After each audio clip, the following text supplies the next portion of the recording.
Ladies and gentlemen, please welcome Autodesk Senior Vice President, Industry Strategy and Marketing, Andrew Anagnost.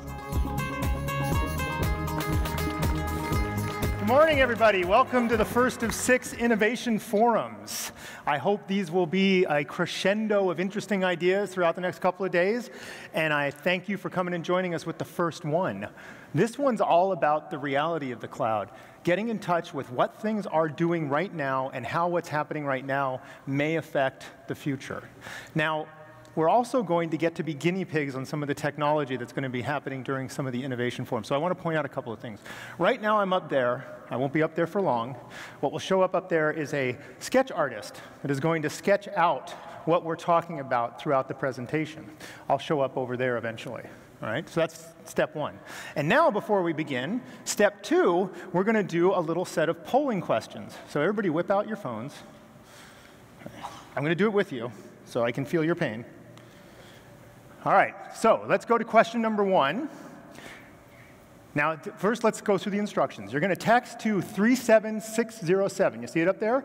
And what I want to ask you is, are you using the cloud in your work environment today? So if it's yes, text that. If it's no, text something else. And we're going to see in real time how many people can actually do this fast. Whoa. Is it really a 50-50 split?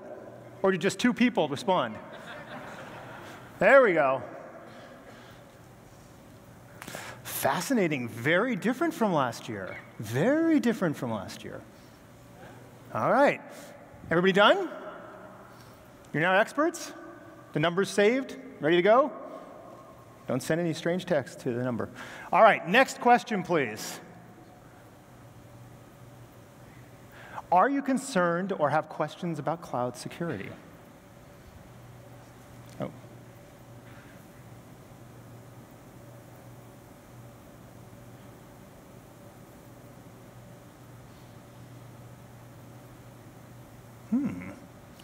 Okay, a little bit different than last year. Last year, the no was a lot smaller. A lot of things change in 1 year. All right, so now here's a really, really exciting question. The next question, everybody done? Looks like everybody's done. Everybody's doing pretty well here. Okay, next question. Were you even here last year?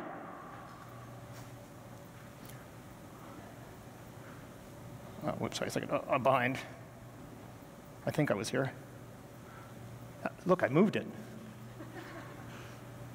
Now, interesting. So a mix of roughly about half and half. We'll recap some of the things we talked about last year during this presentation as we go through the agenda. And the agenda is going to basically take a flow of talking about the opportunity, where the opportunity is today, how the technology is put in practice. We're going to talk about security, and we're going to have some people come up and talk about security. And then we're going to talk about where this is all heading, the possibilities, and what this all means. And to do that, I'm going to have a little help. I'm going to have some experts.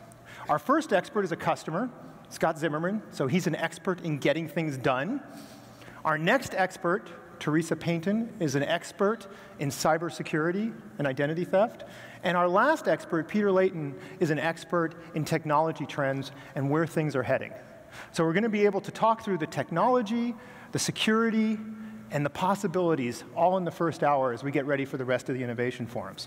So before we do that, what I want to do is spend a little bit of time recapping the opportunity and what we talked about last year, and maybe how that opportunity has changed a little bit in the huge 1-year period since we last spoke about this last year. So for those of you who were here last year, this will be a bit of a quick review of some of the things we talked about. But essentially, we had one big theme.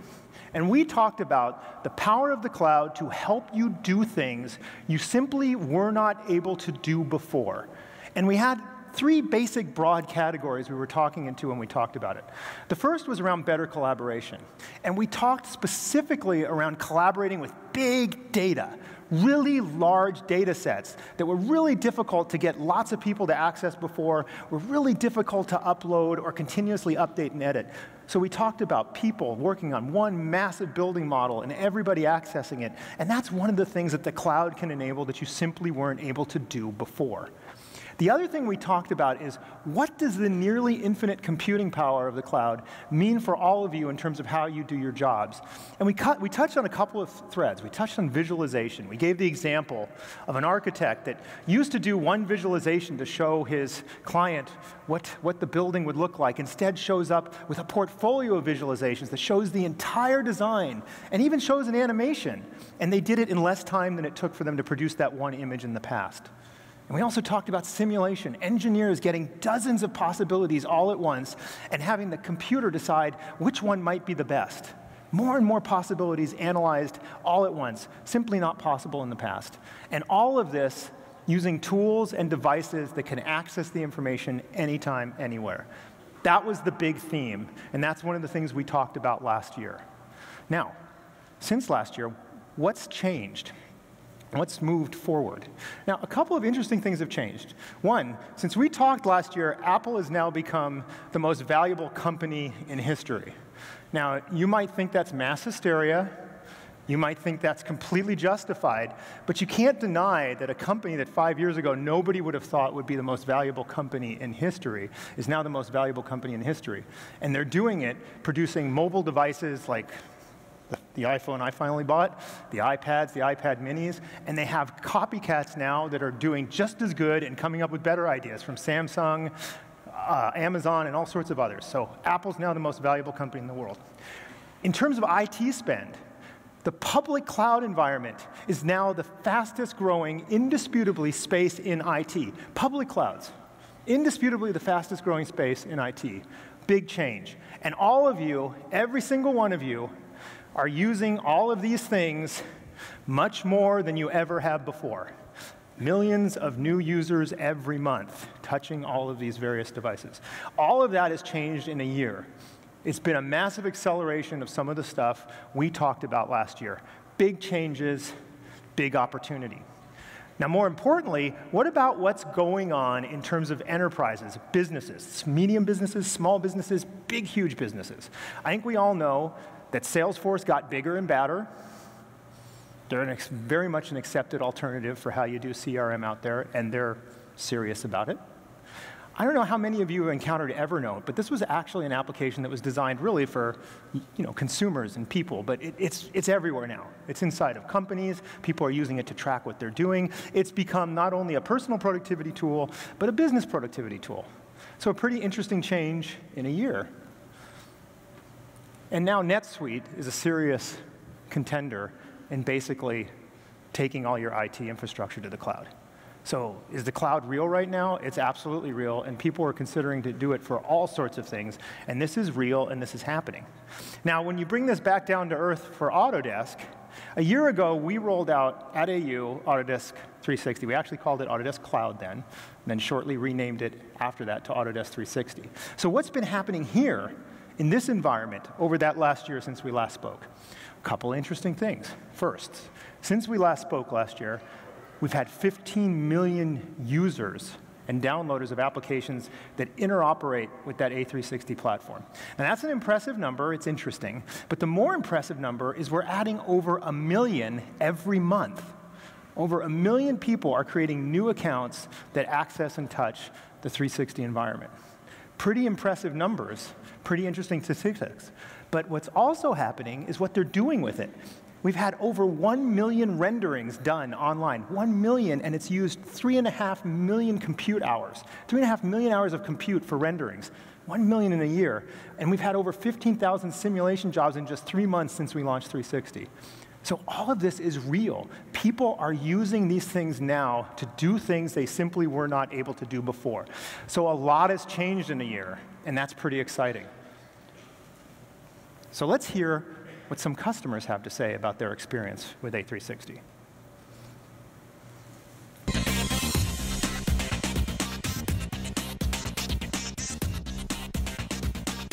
More and more aspects of our business are moving into the cloud. I think it's been extremely integral and is kind of just part of the culture now.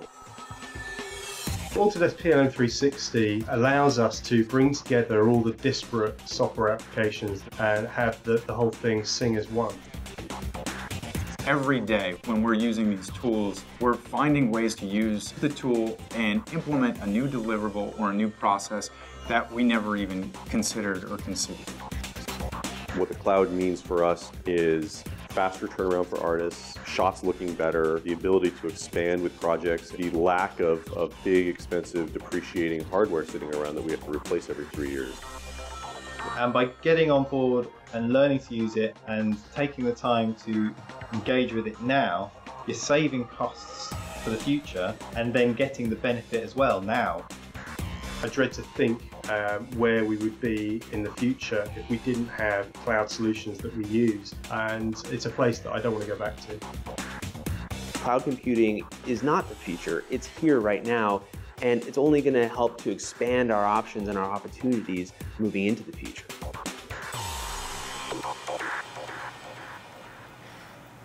I'm not sure what it means. Half of those people are British and all of them are very young. So, but they might be Australian, so I got to be careful. All right, now, to move on and explore this a little bit deeper and talk about where we're at, I want to take some time to drill into the technology in practice. And who better to do that than someone that's actually putting technology in practice in a real-world environment? Scott Zimmerman currently serves as Bechtel Corporation's Manager of Enterprise Systems within the Information Systems and Technology Organization. The Enterprise Systems Group is an integral part in the organization with oversight over all corporate and EPC systems, software-related initiatives, and development. The group also plays a key advisory role for the portfolio management of all global business units' sponsored applications. Mr. Zimmerman also manages the business and commercial management functions for corporate IS&T. Please join me in welcoming Scott Zimmerman to the stage.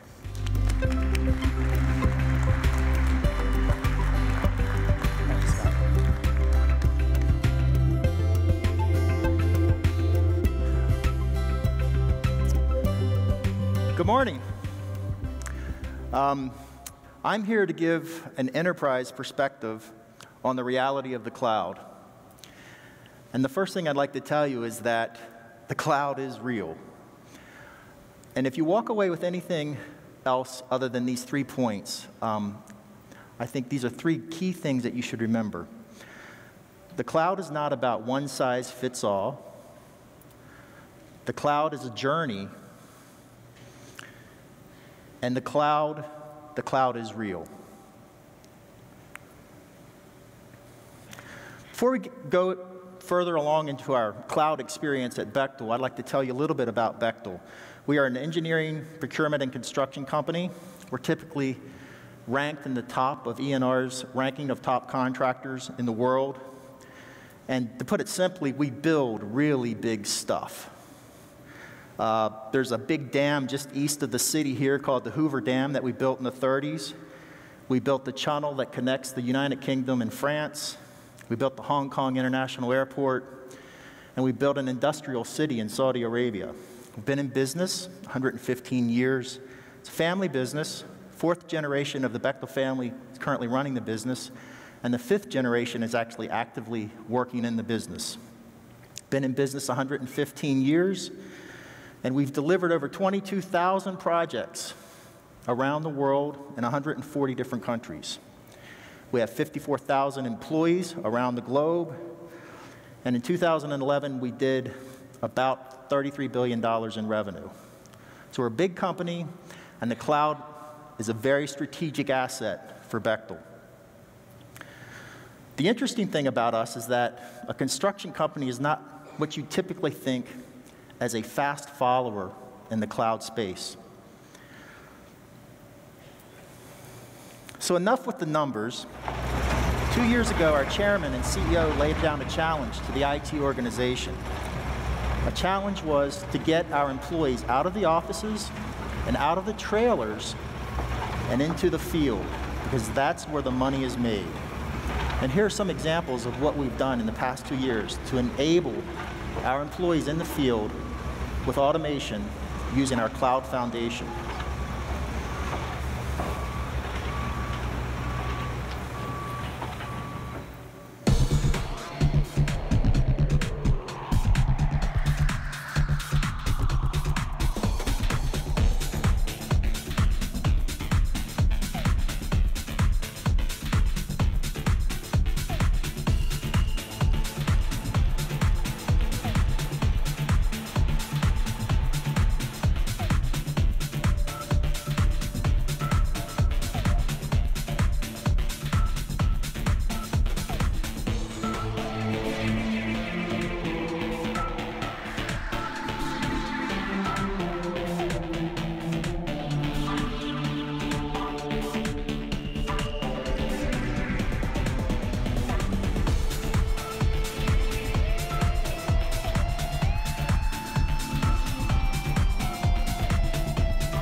Most of those applications built for the iPad were built in 6-week sprints using our API foundational layer, and I'm happy to say that we successfully met the challenge that our chairman laid down 2 years ago.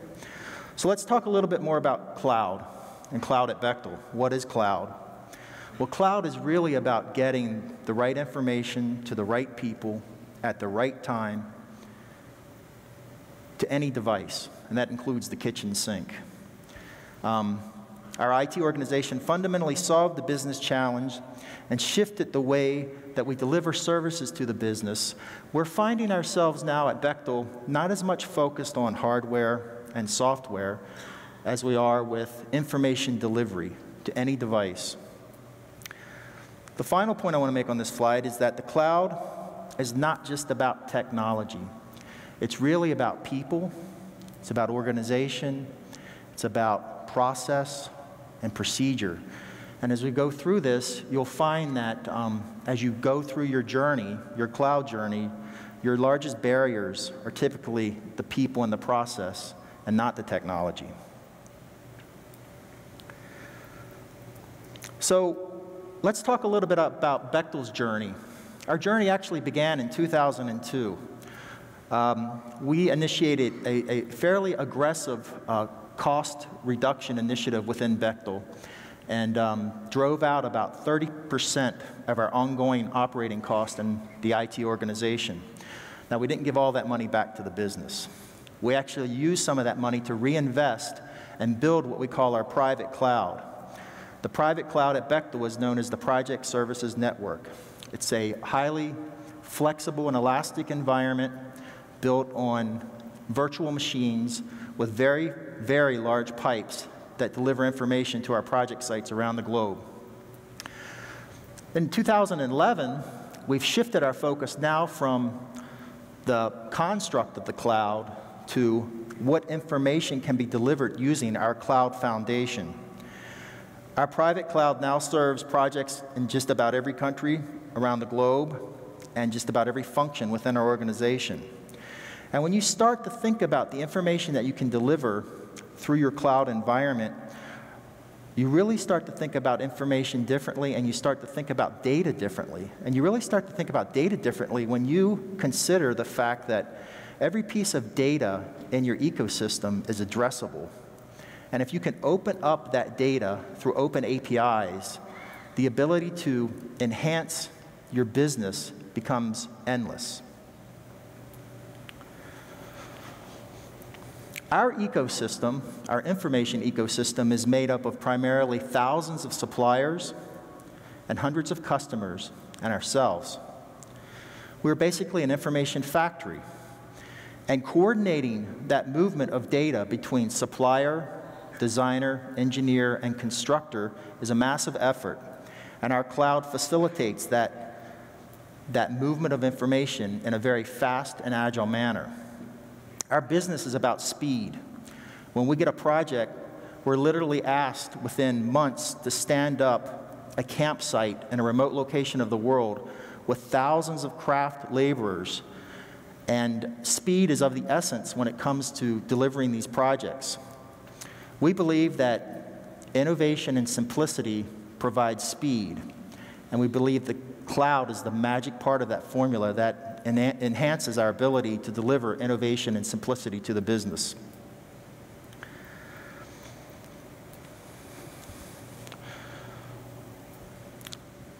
So our project services network is our cloud.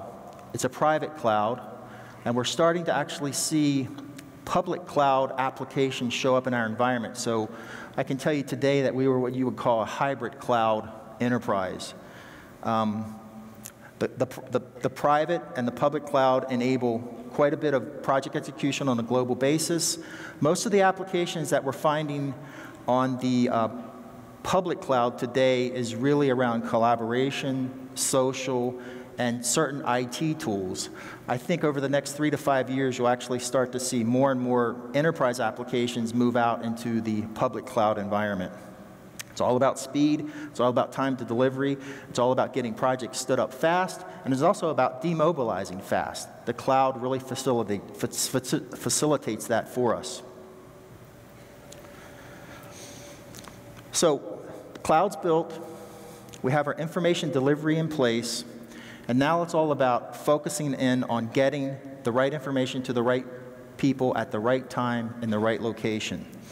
And we're able to do that with this robust private and public cloud ecosystem, with our portfolio of APIs and SaaS services, and we really believe that this open API environment is the secret sauce that's going to make this take off.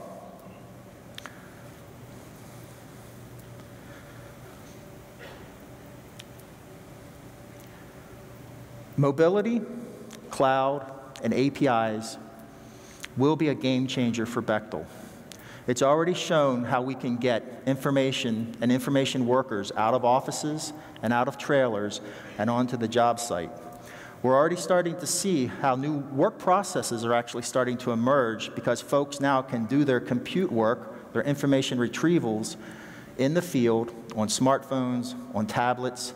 They don't have to be tethered to their desk, and that's really where the rubber hits the road for a company like Bechtel. So, some parting thoughts. There is no perfect cloud. It's not about building your own. It's not about buying yours or augmenting what you already have. Each company will have their own recipe for what the cloud means to them. The cloud is not a flip the switch model. You can not just turn it on and turn it off. It's a journey. It takes years to implement and years to acclimate your enterprise to what the cloud means to them. You have to do what makes sense for your business. And again, I'll remind you that the biggest barrier to success in any cloud implementation will be people and process, and not technology. I'd like to thank you for your time this morning.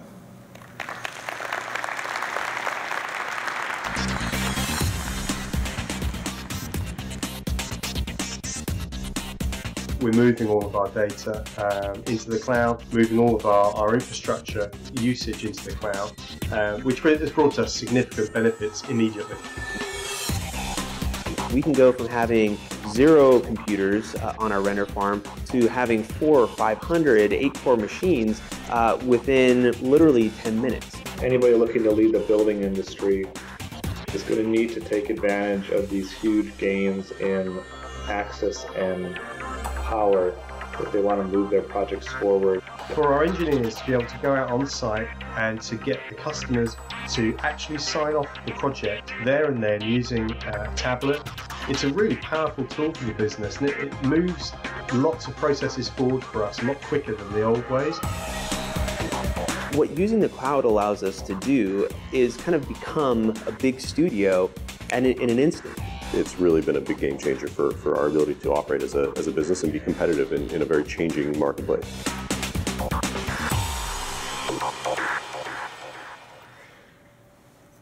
So I want to quickly summarize a couple of things that Scott said. First off, Bechtel is a $32 billion company that thinks the cloud is real. So I think that's pretty much showing that the cloud is real for enterprises. He also talked about how there was an edict to move people from the trailer to the field. Now, I don't think that was an arbitrary edict. It probably is related to staying competitive in a market that's under increasing pressure and where the cloud brings a real advantage that lets people do things they haven't done before. And the last thing I want to kind of summarize that he said, your biggest barrier isn't technology, it's people and processes. And I think a lot of you have experienced that and understand what that means. Now, our next topic is something that was really an active discussion last AU. It's still an active discussion this AU, and I hear it a lot from lots of customers. And this is around security. Now, we have a great speaker on this topic because the specter of a mass cyber attack is one of the most urgent and common concerns facing the nation's information technology infrastructure today. An issue that today's speaker, Teresa Payton, understands better than anyone. Payton is one of America's most respected authorities on internet security, net crime, fraud mitigation, and technology implementation. As White House Chief Information Officer from 2006 to 2008, the first woman to ever hold that position, she administered the information technology enterprise for the President and 3,000 staff members. Prior to working in federal government, Payton held executive roles in banking technology at Bank of America and Wells Fargo. As founder of Fortalece LLC, a security risk and fraud consulting company, she now lends her expertise to organizations large and small, helping them improve their information technology systems against emerging amorphous cyber threats. Please join me in welcoming Teresa Payton.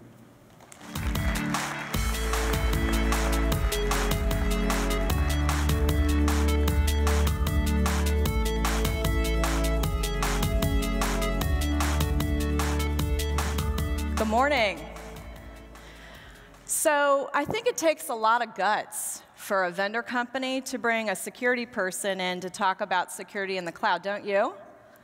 I was pretty impressed when Autodesk asked me to do this, because they weren't asking me to endorse them or to try and convince you that going to the cloud is the silver bullet you've been waiting for security. They want to have an open and honest dialogue with you about how to be more secure in the cloud. So as you embrace the cloud, how to have an open and honest dialogue about this. So I was pretty impressed because I can tend to be a little bit of a Debbie Downer when it comes to a cloud security or any kind of vendor security discussion. So thanks for having me here.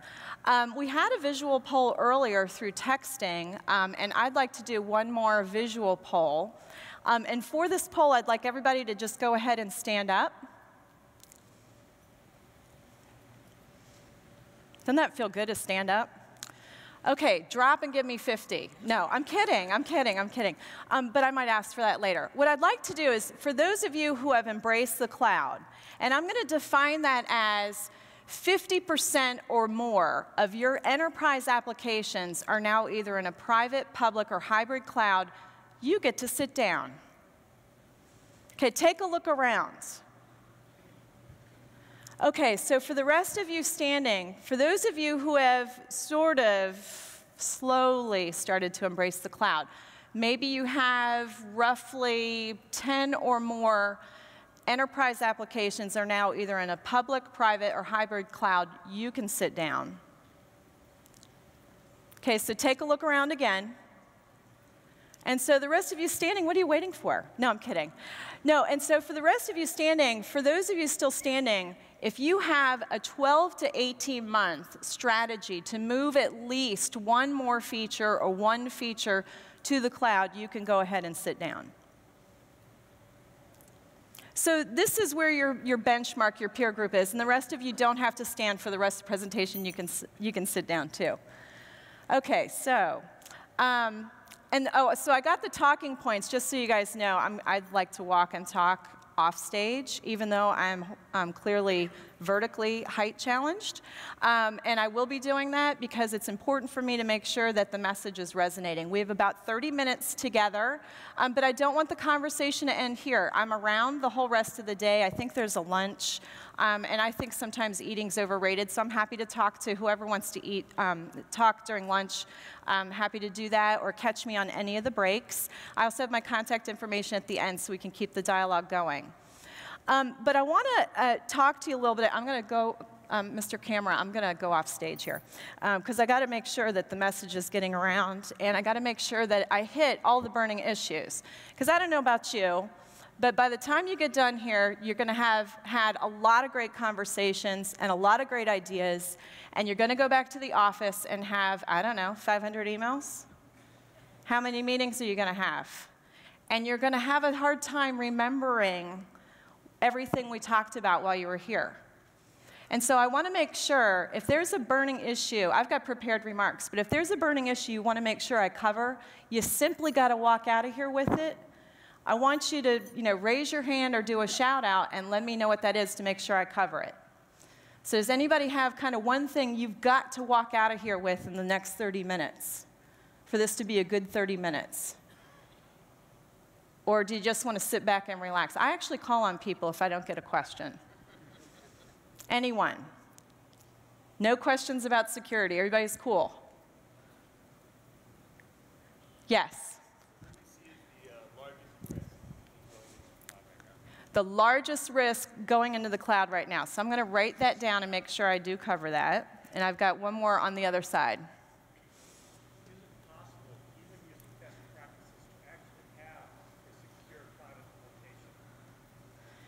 Is it possible, using best practices, to have a secure cloud implementation? Okay. Okay, so is it possible? Okay. Great question. Anybody else?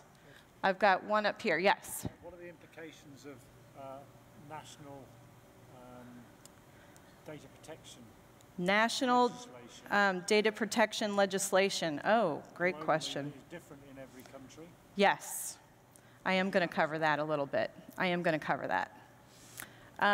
Let's see. I probably won't get to everybody because I'll take questions for 30 minutes, but I'll take one more over here, and then we'll just make sure that I'm covering things as we go. Yes? 2 parts. Yes, 2-part question. Okay. First is, what's the differential between cloud-based security and non-cloud-based security? Are we more or less secure in the cloud? And secondly, how do you handle ITAR in the cloud? And ITAR. I don't know if I have time to get, how about catch me on a break? Let's talk about ITAR. Okay, so that 2-part question was sort of, are there any, I'm going to rephrase it, but tell me if I got the heart of your question. 2-part question, cloud-based security or non-cloud-based security, are there sort of some common elements or any differences? Where's the difference? Yeah, where's the difference? And then ITAR implementation in the cloud, which, I mean, we could have a whole workshop on that, couldn't we? On ITAR. Okay, awesome. All right, so let's talk about security, whether you're in the cloud or not. So I've got a quote up here from Mr. Weatherford. He's the Deputy Undersecretary for Cybersecurity at DHS. Notice what he says.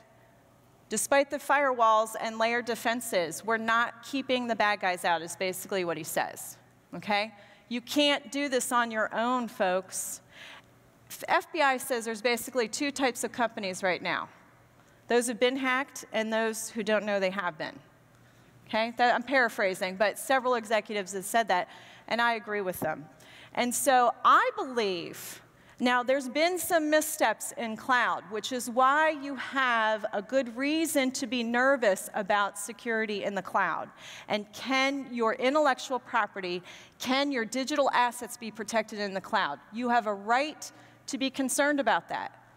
But I believe with the right best practices and the right dialogue with your vendor, you can actually have a multiplier effect and in some regards be safer than you were on your own. And I'll talk about how you get there, because I spent almost a year working on supply chain security in our technology supply chain in the United States, talking with Fortune 100 companies. And I'm going to give you those best practices. Autodesk has been kind enough, you'll see the link later. I actually have a tear sheet for you to take back to the office. Because I used to sit in your chair and have the 500 emails, I still do, but have to go back and implement and execute against these great ideas. So I actually have a sheet for you to take back to the office. And I guess when I step off, oh, there we go. And you're not going to be able to staff the way, don't you love Gartner numbers? Aren't they so helpful? It was always a great way to sort of start off the budget conversation with the board or with the CEO, right? Hey, Gartner says, and I mean, they're the authority, I should have, if I have 100 people working for a company, and Scott, you tell me if you have this, out of 100 people, you got 5 to 12 of them just 100% working on risk and security? Probably closer to 5, right. So you know you're never going to have the resources you need. And so see all the words there? Okay, that's the little thought bubble over your head your CEO here sees when you're talking. Okay? I don't have money, I don't have time, and I don't have resources, so how do I get there? And one thing that concerns CIOs and CEOs is intellectual property theft. And why is that? There is a great report, and I encourage everybody in here to download this report. I love it. It's unclassified. It was created this time last year and presented to the Hill. And it's from the Office of the National Counterintelligence Executive. And it's called Foreign Spies Stealing U.S. Economic Secrets in Cyberspace. These aren't specifically cloud examples. Some are cloud, some are non-cloud. What I love about this report is the actual victims, most of them had the guts to allow themselves to be named. They talk about the tactics that were used. They do talk about the countries behind the attacks. Russia and China are prominently featured, and the report is quick to point out Russia and China are not the only ones doing this. But you need to read it. There are some examples in there, both cloud and non-cloud, that I think are good, sort of, you don't want to be the next victim. I'm going to give you another kind of perspective on the cloud and how I think somebody was asking me about best practices. Can you be more secure? And could it make a difference? I got brought in on a team to a company who had been hacked. Almost 20 years of intellectual property silently walked out the door. And I wasn't part of it, so the FBI's in there, and the way they found out about it was the FBI knocked at the door, and you know, the conversation goes a little something like this. Hi, we're from the FBI, we're here to help. And then it goes on to say, are you so-and-so company, and do you produce such and such technology for the US government and the military? And do you also have any reason to send this list of files out via email to known bad actors in other countries? That's how they found out. So I get brought in, and that's not my job. That's what the FBI does. Mine is more about, okay, how are we going to recover? And how do we make sure this doesn't happen again? Or if it happens again, how do you know about it sooner rather than the knock at the door? And I'm asking some questions. They're not on the cloud, by the way. Engineering firm, brilliant. They were all their own IT people. And I remember saying to them, I was just asking some different questions about employees and hiring and practices and education and awareness. And I said, tell me again when this happened. And it was summertime. It was the summer before, and it was now fall, winter. And I said, did you have anybody leave the company or work for the company? And they'd answer all these questions, no. And I said, do you ever use interns? And they said, that was the first summer we ever used interns. And they helped us, before, with all our intellectual property, if we wanted to work on a design, we had to drive into the office. And so they helped us create a secure way for us to work from home and to access our designs. And so the kids set everything up, and they were all happy. And I said, do you think I could interview the kids? I just really want to kind of find out what they were thinking and how they put it together. And they said, well, I'm sure we could find out how to contact them. They went back home to China. Okay, so am I saying these kids from China were the criminals? No. Am I saying they did it on purpose? No. What I'm saying is because they weren't staffed with an IT staff, and they didn't have a person saying, wait a minute, you're going to access our intellectual property remotely, and we're going to have college kids set this up? Remember, you're so busy going about doing your business and earning an income and enabling productivity and doing the next best thing. You're not thinking like a bad guy does. And so these kids set it up. They go on home. These ones happen to go, home to China. And again, that's for the FBI to figure out the whodunits there, not me. But my point in bringing this up is, what if they had had a staff? What if they had had a vendor partner where they could have said, my intellectual property is too important to us. How do I protect it? I want to enable my staff to work remotely. When I go on a business trip, if I didn't think of the file, I didn't have it. That's how this company was. And now 20 years of research gone. Now we can all hope that maybe who stole it doesn't really know what to do with it. I doubt that is the situation. So some of us don't know we're actually in the cloud. I love this cartoon from Mashable.com. It says, I'm never using the cloud in a million years, and I'm sending the boss a Gmail to tell him so. Quick history lesson, you already got a little bit of one, but why have we had these missteps in the cloud? Well, think about how it originated. It originated focused on enablement first, right? So it was in academia. Then it moves into Amazon wants to be a logistics king, and so they create kind of an early cloud, and then they figure out they can actually extend it and make money off of it. Then you start getting into consumers consuming the cloud. Some of them know it, some of them don't, and then businesses adopting the cloud. But there's challenges. So I already gave you one of my personal client stories. Another one is VeriSign. And shoot, this is the company that's supposed to tell us, yes, this is an authenticated website. It's good and it's safe. They were hacked, and how did we find out about it? In their annual report, because the SEC told them they had to disclose it. What? So back to the best practices. What did I see commonly missing in these Fortune 100 companies who have great vendor management programs, by the way? There is nothing in there about the fact that if you have an incident, whether you think my data was compromised or not, how long they have until they call me as part of my service level agreement. So that's a best practice I constantly see missing that needs to be added. Google and other Silicon Valley companies were compromised. It was traced back to China. China denies it. You can read all about the Google-specific parts of the compromise in that report I told you about. If you can't find it, email me. I'll get it to you. But my point in bringing this up is, unless Google decided to throw out all their source code, they have a business cloud and a private cloud, and they haven't quite told us what pieces of the source code was stolen. If Google knows all, does China know all too? Again, maybe we can hope that the people who stole it don't know what to do with it. Okay, and now we have the situation where personal computer and devices will get replaced more and more by the cloud. And you're going to literally have sort of this convergence where, how many of you are dealing with bring your own device to work right now? Quite a few of you are dealing with that. Now, think about if you have the right vendor services partner in the cloud, and you can say to them, look, these devices, we know they get infected. We know there's just another man-in-the-mobile attack waiting to happen on some of these devices. What are you doing to make sure you can trust that device and take care of my transactions through the cloud on these devices? Now there's less concern on you and more of a partnership relationship. And then, of course, if any of you were thinking about wanting to move on to a new role and creating a new role in your company, there's a new role emerging, and it's called the CSB role. So maybe you could be like the global executive of cloud services, right? And so you could be that broker of the public and private and hybrid clouds. Somebody's going to have to do that integration, and somebody's going to have to think about the risk and security aspects of that.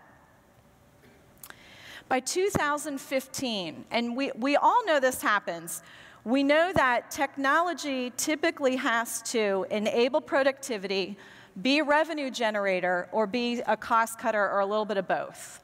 And I used to sit sort of on the side of the table that you're sitting, where my business partner would hand me $1, like when I was in banking, and he'd say, Teresa, I need you to go make me $1.50. So do whatever it is you do on the technology enablement side, but you got to make me $1.50. And the risk and security guys would show up and say, I need $2. That math doesn't work, right? That dog don't hunt. You know, if every time your business partner says, here's $1, make me $1.50, and security says, I need $2. So you have to be able to figure out how do you deploy best practices and how do you find the right partners to help you make that happen. So what's going to happen here is, obviously, productivity and services are the first things coming out that were coming out on the cloud, right? So we've talked about CRM. Nobody wants to talk about sort of the security and risk side initially. They want to talk about making sure we get sales. We've got to have sales. We've got to enable our sales force. But what if somebody steals your customer list from you? What if they steal their personal identifiable information, and now you have a regulatory issue? So that's the piece that's catching up now. And it's those pieces that vendor service providers, Autodesk being one, but there's certainly other ones, that have figured out, if I'm going to get the rest of you in this room who are left standing to adopt the cloud, by 2015, you're going to see a lot more focus on security and risk and protection of intellectual property. And the revenue predictions are there.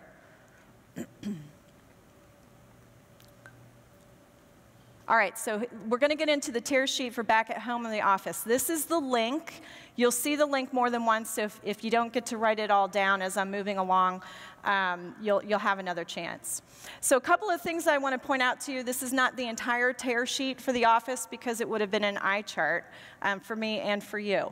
But a couple of things that when I was doing this study that I saw missing, and I think this will cover, there was some questions around cloud-based or non-cloud-based, and is it possible to actually have security if you're leveraging best practices?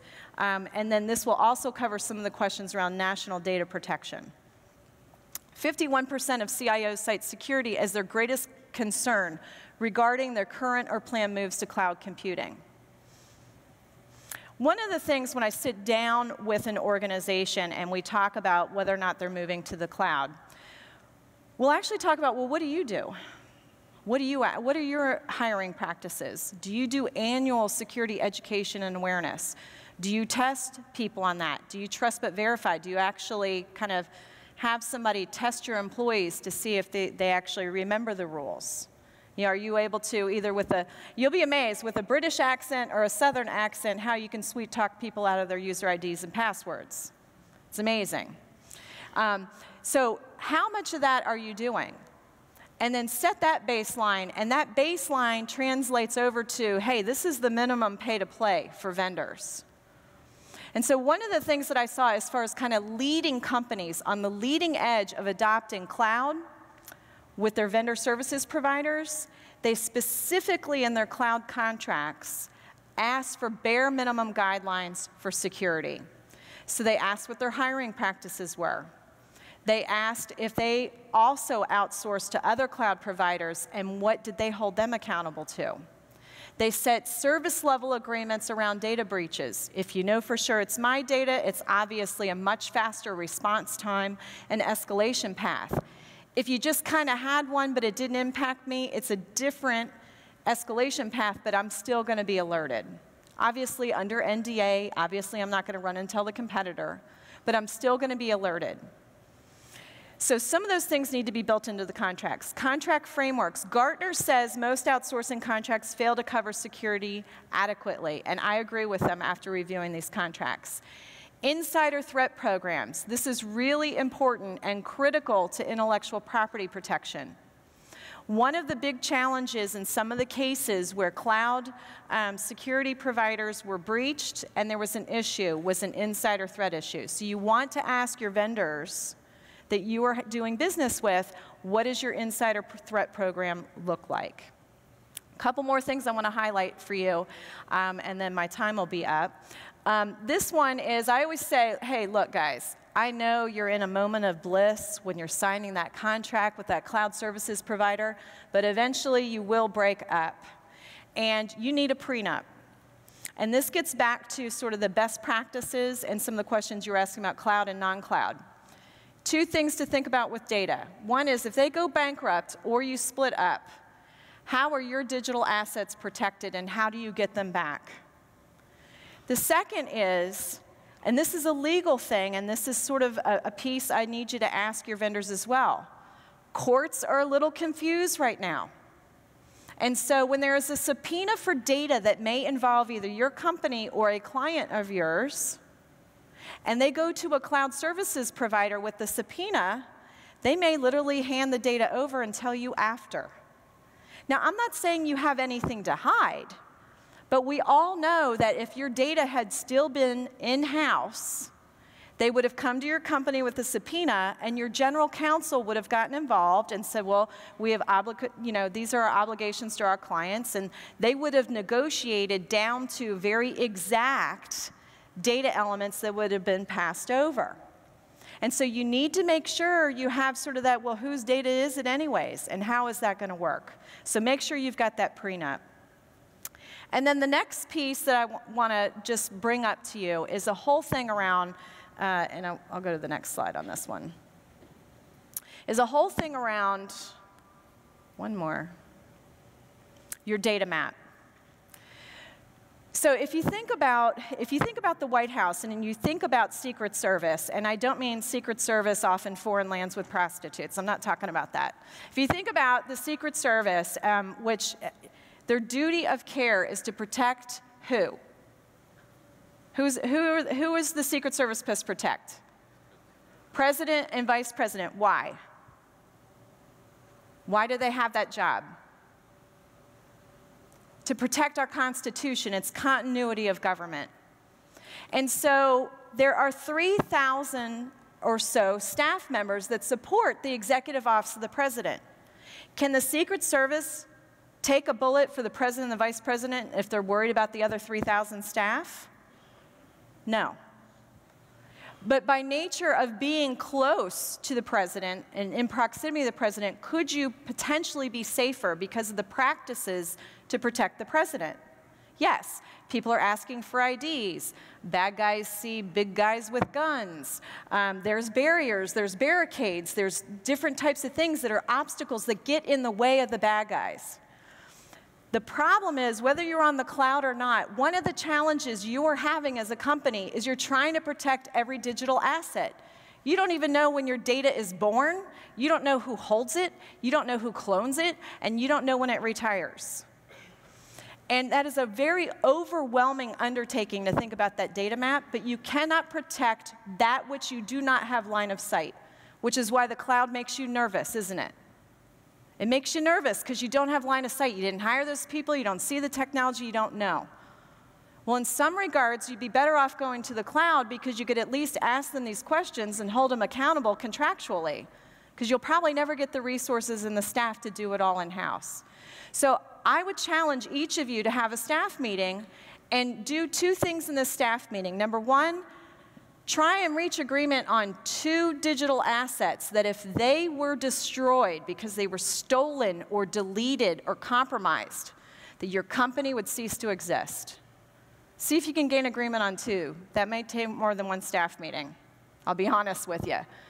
And then talk about, can we protect it? And what are the best practices around protecting it? And then look at your cloud services provider and say, what are you going to help me do to protect these 2 assets? And by nature of doing that work, your other digital assets are going to be somewhat safer. But you saw what Mr. Weatherford said about they're still getting in.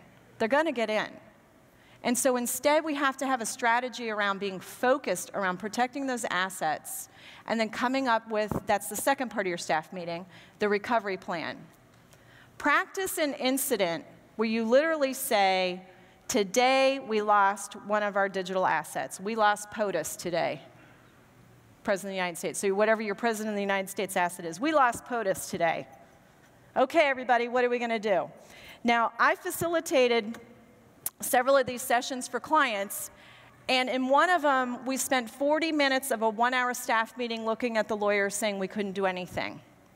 Now, I'm not picking on the lawyer. The lawyer is protecting the company. That's his job. I was so glad that was a practice run and not the real deal. So, just to recap, security in the cloud. From a best practices standpoint, it is going to be there. You have to ask the right questions. You have to pick your partners wisely. You need a prenup. You need to trust but verify that they're doing what they told you they were going to do.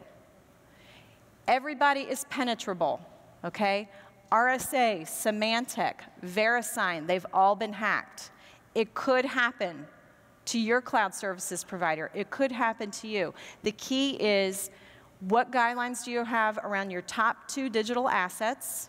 And then what provisions do you have in the contract and your service level agreement for incident handling and notification? So in that second part of your staff meeting, you want to practice internally and then with your cloud services providers, what would you do if those assets were compromised? And so with that, I also have a book out. It's consumer focused, but it does talk about the cloud. And I did co-author it with a lawyer, so lawyers can be our friends. And so if you're interested and wanted a guide, we do talk about, again, sort of the consumer side, but applicable to business. And then this is the way, if you want to talk more or you're more interested, you get the checklist, you download it, you have a few questions, feel free to reach out to me these different ways. Thank you so much. What a great group. Hope to talk to some of you on the breaks.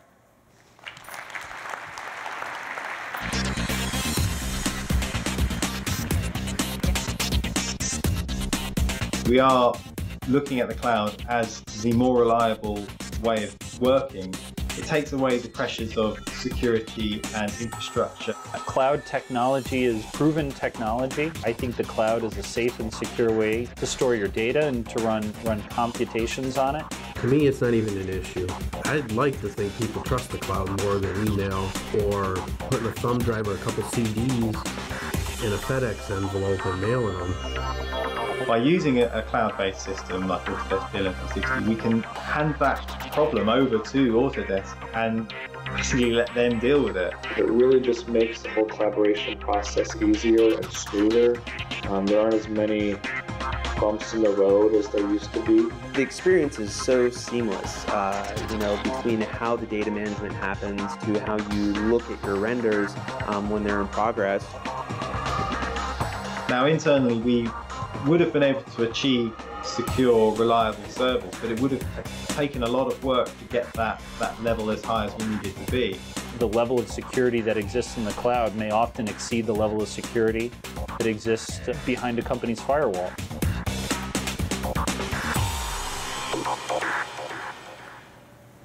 All right, so I hope you now understand that our purpose with these innovation forums is to excite dialogue and discussion and not necessarily invite people up that are going to say exactly what we want them to say, right? I don't think you were a Debbie Downer. I thought that was very good and very insightful. I'm going to try to summarize Teresa. I'm sure she'll correct me if I misquote her. But I think she said a couple of things. You have reason to be concerned. But I think she also said something else. Security isn't about cloud or not cloud. Security is about security. And it's about your expectations, your requirements, and your practices and your policies, how you manage your business. So it's not about this false choice between cloud or not cloud. It's about what you choose to do around security and how you choose to engage with your provider. So I thought that was very insightful. Thank you. Now, in the next part of our discussion, we want to talk more about the possibilities in the future. And I think we have a great speaker lined up for that. Peter Leyden is a technology and trends expert. He's actually spoken at AU before, as I recall. Was it AU or OTC? It was OTC, yeah. So he's spoken with Autodesk before, and he's worked on managing editor of the original Wired magazine, and at the center of the Global Business Network's pioneering think tank on the future. He is also the co-author of 2 books on the coming decades, The Long Boom and What's Next. Leyden recently served as director of the New Politics Institute, a think tank helping those in politics understand the transformation in new media and in demographics of the United States. He is also the former CEO of Next Agenda, an innovative Silicon Valley startup whose mission is to help solve some of the biggest challenges of the 21st century. Also a respected journalist, he served as a Newsweek special correspondent in Asia, and now frequently appears as a commentator and analyst in the media discussing trends and technology. Please join me in welcoming future trends expert Peter Leyden.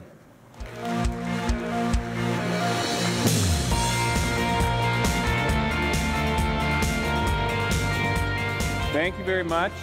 Thanks for that introduction there. In fact, I've even started a new company, which we'll touch on a little bit in the end of this quick overview here. Now, what I'm going to do is I'm going to punch this up another level. We're going to basically be talking about the cloud in a much broader context, I would say. The broader context of technology, bigger trends of technology, but also bigger trends that are happening in our society, in this country, and ultimately, I think, what's really happening through the world. Because the cloud is a piece of a much larger thing, but a very vital piece of what's happening.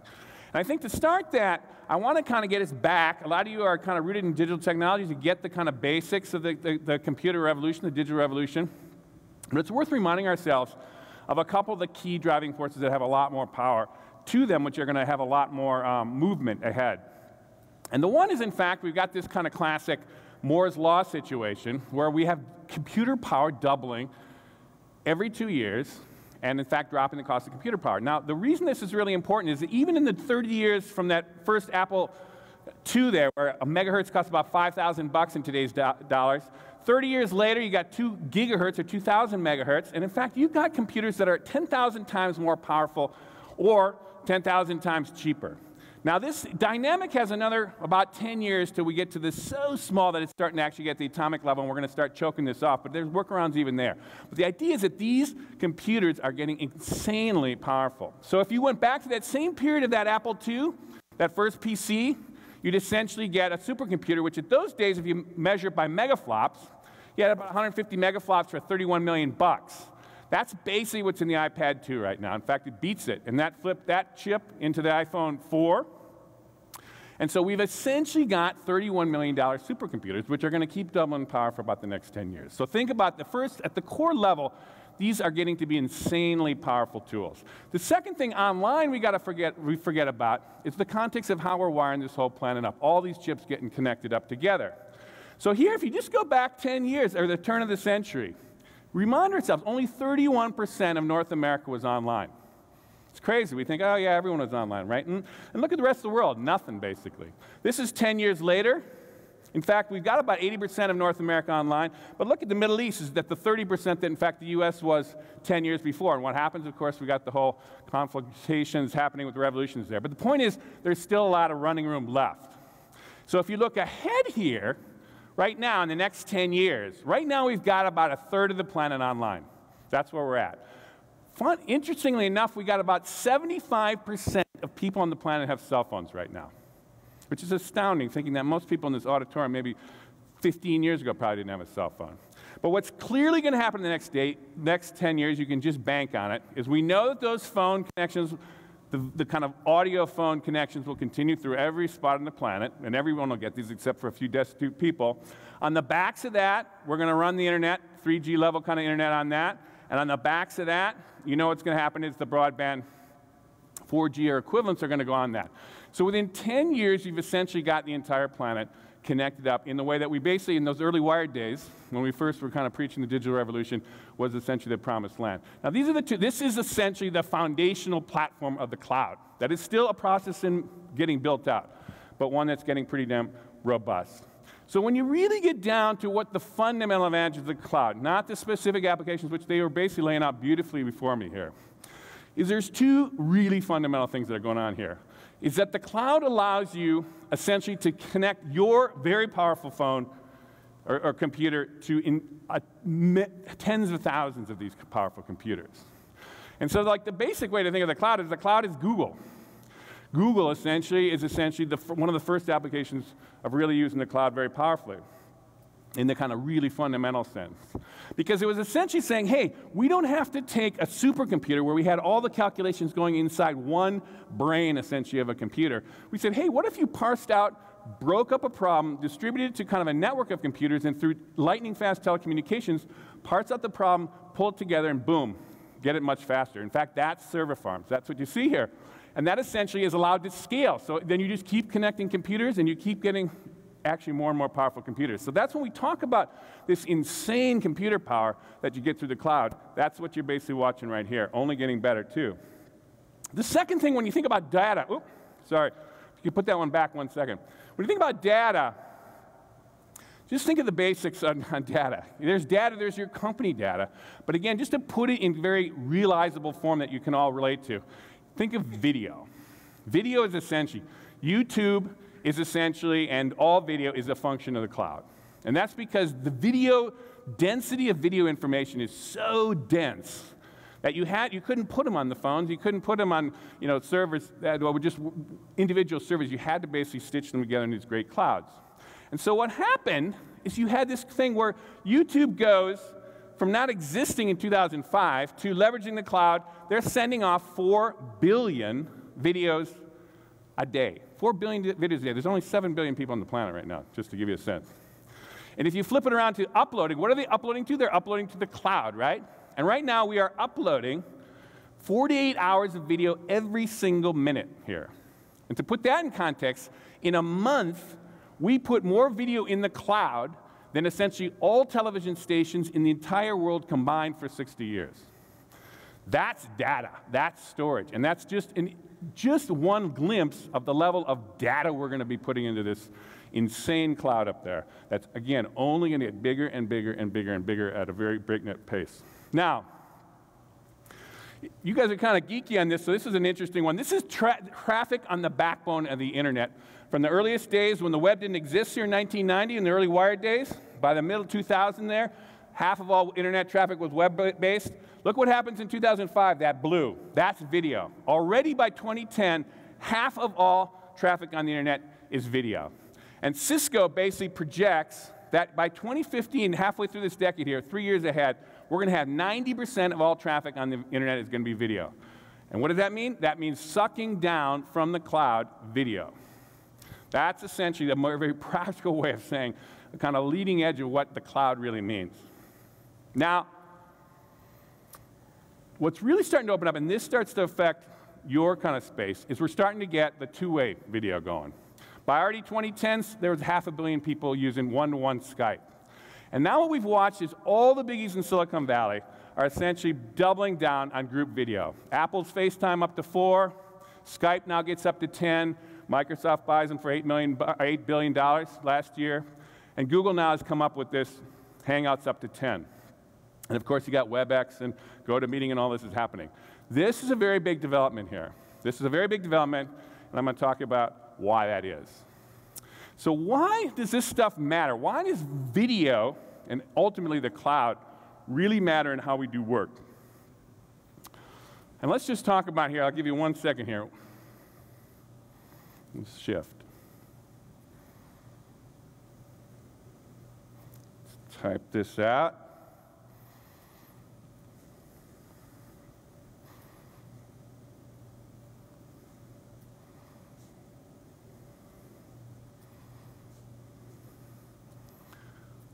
This is the internet up until now. This is essentially text.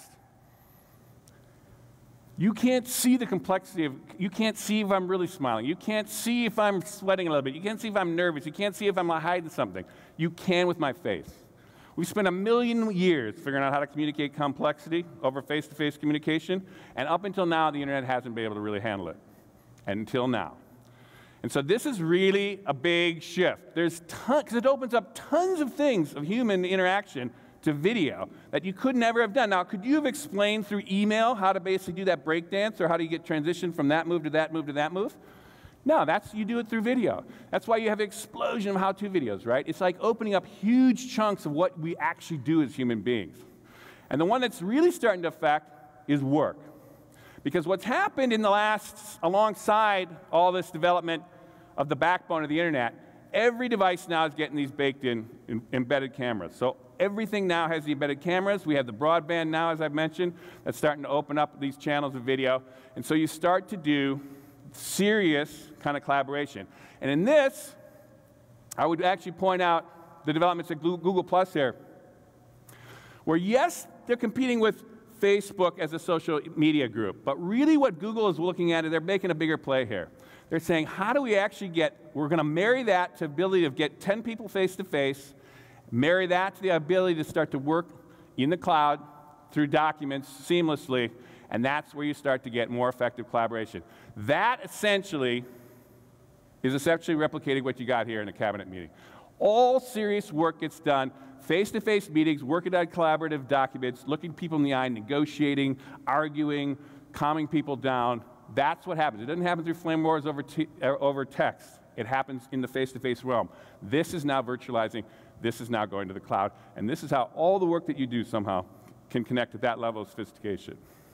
Now, just to give you one little touch of how this could go, how they can scale this up, I'm just going to show you something. If you haven't seen this, this is a guy who basically was a composer, got auditions through the internet, through video, and was able to stitch together a very collaborative piece amongst many different people. It's an insight into how we're starting to move, what you can do when you can really start to use sophisticated collaboration using video.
A sign of things to come with the cloud. Now, we're going to shift here quickly to notch it up even one more notch of like, what are these powerful tools going to be used for? Well, I would argue essentially we're going through literally one of these world historical moments. We're watching the digitization of everything. Everything's getting digitized, connected to computers and interconnected. That's a world historical phenomenon. We're going global in a way that we've never done before. Again, a world historical phenomenon. These are things that in 50, 100, 500 years from now, people look back and say, aha, that's when the world went digital. That step change. That's when the world went global. We're facing climate change and other kind of crazy amounts of these problems. In fact, if you look at all our systems, essentially all our 20th century systems are breaking down. Healthcare, education, retirement systems, all kinds of stuff. And so what's really interesting about this is the country essentially has faced these other junctures before, where you get such deep structural changes to the fabric of how the economy or society works, or such unprecedented challenges that you've never seen it before. And we've watched how, in fact, America has reinvented itself essentially around these challenges 4 times. We don't have the time to go into it. There was one with Thomas Jefferson in the early part of the 19th century. There was a big one coming off the Civil War, where we reinvented how to work for the next 50 years. There's a big one at the early 20th century, the Progressive Era. And the last one we saw was essentially with the World War II, coming off of World War II and the Great Depression. And just to remind ourselves of what that one was, those folks were up against their own set of challenges, were equally as daunting as ours. You know, they had basically their Great Depression, they had the prospect of defeating fascism, communism, nuclear war. Their nuclear war was their climate change. They had no idea how to figure it out. But they could only do 2 things, draw for their technologies and their human resources, which in fact they did. This is some of their crew there, that they did it. And in the space of 15 years, they completely reinvented a new way of running the economy through Keynesian economics. They did a completely new way of essentially containing nuclear war and containing communism in this process there. In 3 years, they built whole new institutions, the UN, IMF, World Bank, institutions, frankly, we're still hanging on to going through today. And essentially, they had this whole set of domestic programs, GI Bill, Social Security, FDIC mortgages, all the stuff that we're still hanging on to here, essentially to rebuild what was going on in the United States. That all happened in 15 years. They went from not having a clue to solving it all in the space of that period. That's essentially, we look back now and we say, oh my God, these people were amazing. They weren't amazing. They were just like us. And so if you come into the next 10 to 20 years here, I think we're going to be going through one of these reinventions in this country. And I think we're actually to see a lot of the signs of it here. And we're going to be leveraging a level of powerful tools. Now here's our cloud at work here. I mean, think about how they would have thought about this. Think about how they wouldn't have to be confining their problem solving to these physical meetings looking at people in the eye, but eventually could connect up people all over the country, all over the world. Think if, in fact, instead of having a little working group trying to solve one problem, you could take on, because of that scale, all kinds of different challenges at the same time, and go deeper into each of those challenges. Because of the scale of numbers, you could pull people together. You could do all kinds of sub kind of problem solving at a much more defined level. And so we basically are getting a situation, and you get this incredible power that you can drive all these entrepreneurs. Now, he mentioned kind of my background here. I actually have just started a new company. It's called Reinventors. It's kind of playing off in the same space. We are one of these cloud companies. I got a small little team in San Francisco. All our stuff is in the cloud. We're using the powerful computers in the cloud. We're using all our data. In fact, what we're really using is we're taking advantage of this group video. And we're stitching together people, experts, innovators from all over the country, in fact, all over the world, getting them in these roundtable things. This is free. We're using essentially initially Google Hangouts to start off this thing. This is astounding power, unleashing all this creativity for entrepreneurs like myself. But what we're actually doing, in fact, these are some of the 8 folks that are going to start off the show. It starts in the beginning of the year here, actually over the web. What they're really doing is getting into this fundamental reinvention. And here's what I'm saying. Once you connect up everything through computers, once you have the same amounts of data, you start to really, by necessity, have to reinvent how these things work. I mean, we now know in like government regulation, Tim O'Reilly, how would you actually regulate things? Not a bureaucratic old way we did in the 20th century. How could you do it with the way we could have interconnected computers? What would you do with copyright law? How do you reinvent copyright law in a situation now where I was pulling stuff right off the web, right, going into this talk right here? The old copyright law has no idea of that kind of world. And then even privacy here. thinking privacy. Now, we talked about security. We have to fundamentally rethink in a world where everybody's genome here is going to be essentially calculable in 10 years. It's going to essentially be in the cloud. And you can actually protect that and be hyper kind of worried about people seeing that, except you and your doctor. Or, and this is the 21st century version of privacy, you could say, wow, I could learn a lot by comparing my genome to everyone else's genome, and people with my kind of disposition and my genetic kind of layout might actually be able to learn from each other, figure out better ways to maintain our health differently. There's big shifts starting to happen now around what happens in this new world of these big data sets, these interconnected computers, this kind of decentralized network model across all kinds of different fields. The computer industry and your industries that were tied into them very quickly, you essentially are blazing a trail that is now going to move to all the different areas of America, education, energy, you name it. That's the reinvention ahead of us now. So basically, to kind of finish up here, whether you like it or not, we are essentially, I think, entering this period of essentially what is going to be seen as a real historical transformation. I would argue, without going into the kind of partisan side of what happened in this election, but I think this bodes well for the country, what we just saw in this election.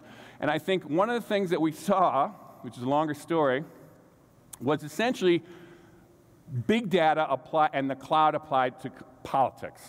Obama totally finessed it the first cycle, 2004 to 2008. I was involved in that product of how do you essentially rework politics to the internet. This one was about how do you do the cloud and big data for politics, and he blew away the competition.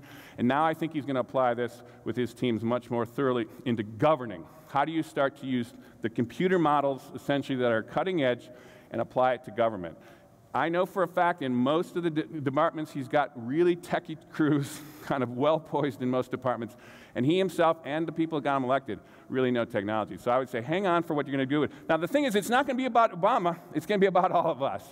And I would say what we're heading into is an era where we can draw off of two things, the same thing that previous era had, our human resources and our technology. Well, in human resource terms, you go back to World War II, the beginning of this chart here, less than 5% in America had a college education. Now it's about 30%. In real numbers, essentially, those are the comparisons of how many college-educated folks we have. We have about 15 times as many. Not the only people to reinvent stuff, but basically it's not a bad team you'd rather have tying up together to reinvent your country. But the real thing is, could you imagine if gone into like FDR and his crew and said, hey, I got this thing where you can ask any question in the world and get all the world's information back in a second? You know, he would have thought this is magic, this is ludicrous. And of course it's Google, and every one of your kids, 5-year-old kids, knows how to do it. I mean, we have an extraordinary set of technologies here. And so our era, we are every bit capable of making this transition to this really all-digital society, making that step change. We are completely capable of making this transition to this all-global world that we're heading into. We are completely capable of making this sustainable society to solving this climate change ultimately. And I think we're going to see basically a fundamental reinvention on the scale that we've seen it in these other periods in history. And I think in 50, 100, 500 years' time, people look back in the early 21st century, they'll say, wow, that's when the world went digital, that's when the world went global, that's when the world went sustainable, that's when America reinvented itself one more time and basically helped lead the world into that 21st century world, that era. And with that, I'm going to say thank you. Been a good audience. Good luck on the rest of the conference. And if you want to get a hold of me, we launched this new company here. We got a new website up, and we're going to have the show start the first of the year. Thank you.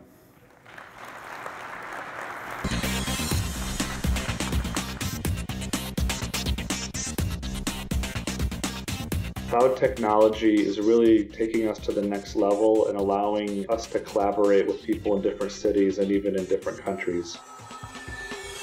For our engineers, cloud technology enables us to dynamically provide that information to them wherever they are and whatever time they need it. People can be working in their own offices, they can get into the cloud, they can put their models in the cloud, and then we can have meetings in the cloud. We use the cloud to share versions of artwork that we're creating for the clients so they can review it immediately and then let us know the feedback on the same day. We can go and we can create a high-resolution rendering we can send that off to the cloud, and then we can keep working on something else. With the infinite computing power of the cloud, we could probably run, I don't know, dozens of renderings. The artists are able to iterate it more times before the schedule runs out, and it's able to look twice as good as it would have if you were waiting around. BIM 360 ist die Möglichkeit, unsere Daten, großer Vorteil für die Bürgerschaft aktuell, sich über den Stand des Projekts zu informieren.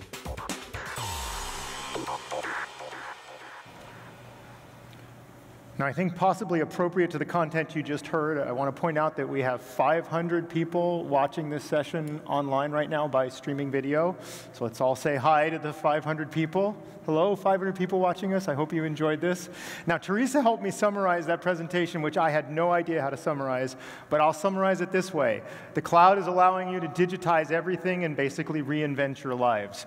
That's not quite what you said, but you know, it's a capsulization. So one thing I want to end with right now is this concept of leadership. And what I want to leave you with is whether or not the cloud is transformative for you or your businesses all depends on your own personal leadership here.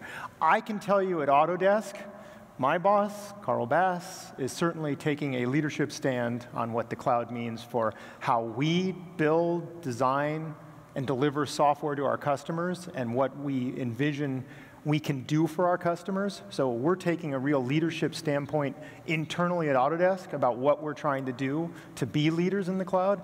I think all of you can take some of these topics back to your jobs and ask yourselves, what is it going to take to be a cloud leader inside of your company? How do you help overcome concerns about what can and cannot be done, what security means, and how potentially you can reinvent your company? So I thank all of you for taking the time to listen. I hope you listen to the other 5 innovation forums as well. Thank you very much.